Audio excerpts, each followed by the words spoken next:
বাবা, কালকে তুমি একটা আন্টিকে নিয়ে রাস্তা পার হচ্ছিলে না? আমি কিন্তু স্কুল থেকে আসার সময় দেখে ফেলেছি। চুপ করো বেয়াদব। তোমাকে না বলেছি খাবার খাওয়ার সময় বেশি কথা বলতে হয় না? তুমি চুপ করো। তুমি শুধু শুধু ওকে ধমকাচ্ছ কেন? হ্যাঁ, ওকে বলতে দাও, কথা শেষ করতে দাও। তুই বল মা, বল, তারপর কি হলো বল।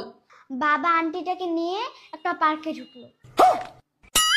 তারপর তারপর বাবা আন্টিটাকে নিয়ে একটা ঝোপের আড়ালে চলে গেল। তারপর চুপ করে আছিস কেন মা, বল।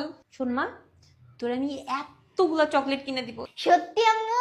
তাও তুই বল তারপর কি হলো। তারপর বাবা ওই আন্টিটাকে জড়িয়ে ধরলো, যেমন করে পাশের বাড়ির আঙ্কেল তোমাকে জড়িয়ে ধরে। চুপ কর বেয়াদব। তোর বাবা না বলছে খাওয়ার সময় বেশি কথা বলতে হয় না? চুপচাপ খা। এরা বাবার চোখে দেখতে যেমন,